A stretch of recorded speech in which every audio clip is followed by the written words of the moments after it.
What's up? Back with another book review. As you can see, I now have braces. So I feel like I'm learning how to talk with them. And I've been trying to practice intentional talking. And I've been biting my gums a lot. So just bear with me while we get through this video, okay? So as you see by the title, the thumbnail, and if you watched my last video, you knew that this was the next book on my book review list by Ericka Pittman. And let me just start by saying, this is why I prefer hardback books. I'm one of those people that take my books with me when I go places and not just like read them at home. Like this book has been on a plane, on a train, on a bus. It's been through it a little bit. Not too much though. So I prefer hardback books, if y'all was ever wondering. So let's get into this book review. Ericka Pittman, if you don't know, and I never heard of her until I seen her on a YouTube podcast. And I thought she was pretty interesting, so I decided to check out her book.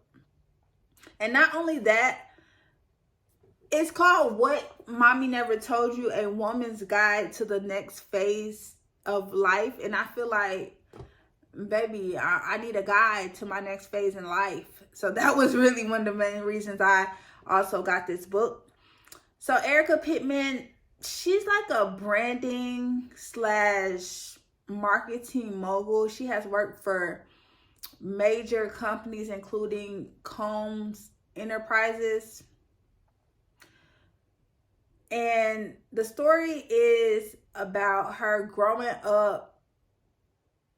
I wouldn't say necessarily it's about her growing up, but the whole story is, you know, she grew up in a low-income neighborhood in New York, and she just overcame certain obstacles in her life and got where she wanted to go.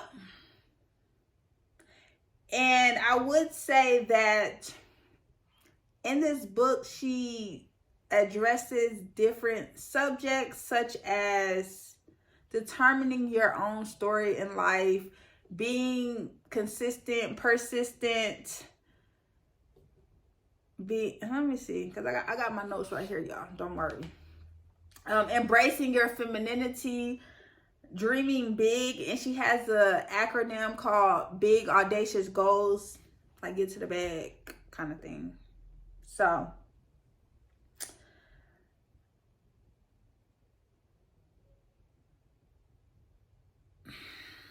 I feel like this is gonna be a short book review, only because I enjoyed reading this book just because she wrote it in an easy to read way and it was relatable.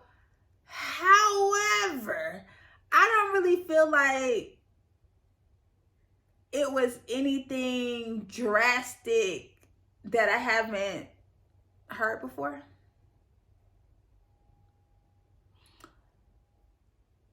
Yeah. But also in that note, y'all know I love like biographies when people talk about their personal experiences, personal anecdotes, and you know, I find ways that I can relate to them. So I enjoyed that aspect of it. I don't know, like I really don't have too much to say about this book, honestly. Yeah, some of the key takeaways though, I would say, is she said lean on others, and I feel like that's a part of my life that I'm trying to work on, being able to lean on others, because I've always felt like for the most part when I try to lean on others, baby, they not gonna do what I do or do it how I do in terms of it just ain't gonna be the same. And I don't want to be one of those people where it's like, if you want something done right, you gotta do it yourself. Like I want to be able to rely on others, lean on others. be able to even have certain conversations with others. So that was a key takeaway. One thing I really liked, and this is something that I do as well, she uses multiple journals. Like she has different journals for different things, like a gratitude journal. She says she has one journal that she replaces, I think, every 10 years. So that was cool.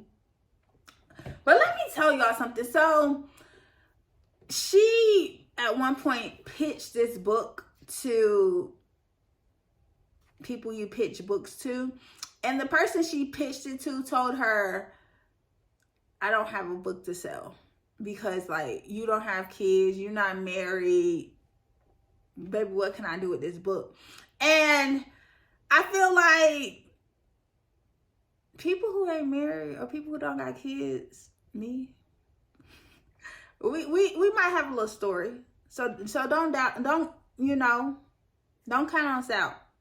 But I will say, she was like, well, I lived in low income housing and I overcame being in that environment. And I get what she's saying, because like I said, she grew up in New York and she was in neighborhoods where it was like shootings, drugs, and all that kind of stuff. But at the same time, I really feel like she had I wouldn't say great because I don't know her life, but on the outside looking in, she had a good childhood. Like she had her, even though her mom was a single mom that raised her, her mom was very present in her life. Her mom taught her great lessons in life. And not only her mom, she had her grandma and I think her aunt as well. There were just great examples in her life.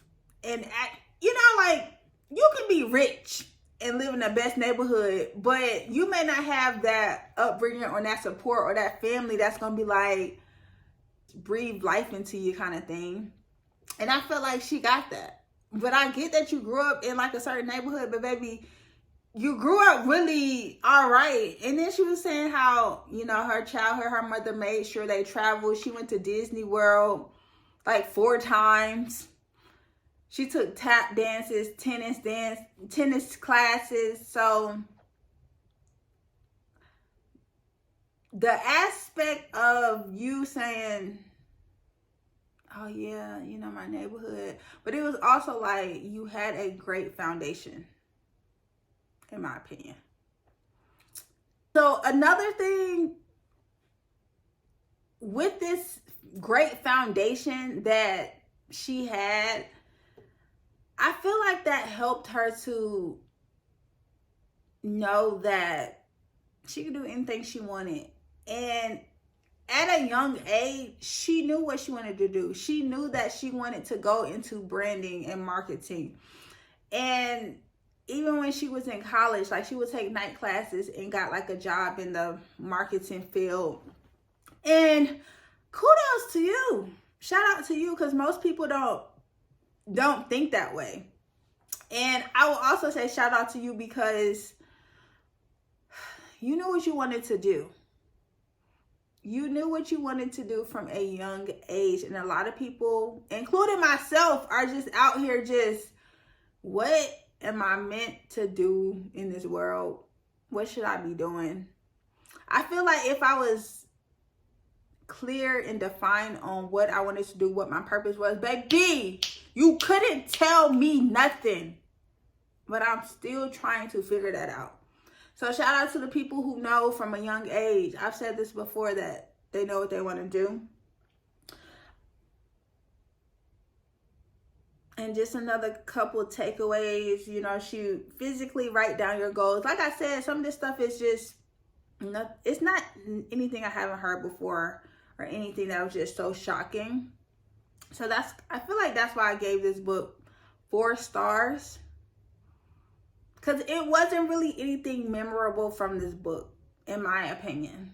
But I also feel like it was still a good book. It was relatable. Cash is king, credit is queen. I like that saying. She said that in the book. But all in all, Is it a must read? I wouldn't say it's a must read, in my opinion. It's a good read if you do decide to pick up this book. So yeah, that's pretty much all I got to say about this one. So let's get into the next book that I will be reading. The next book I have on my book review list is Indistractable by Ericka. Sorry if I butchered that. Before I do my book review, I'm gonna learn how to pronounce his name. I know his first name is Near though, because he has his website is nearandfar.com. So this will be the next book that I will be reviewing. So yeah, this was a short one, y'all. Until next time, people.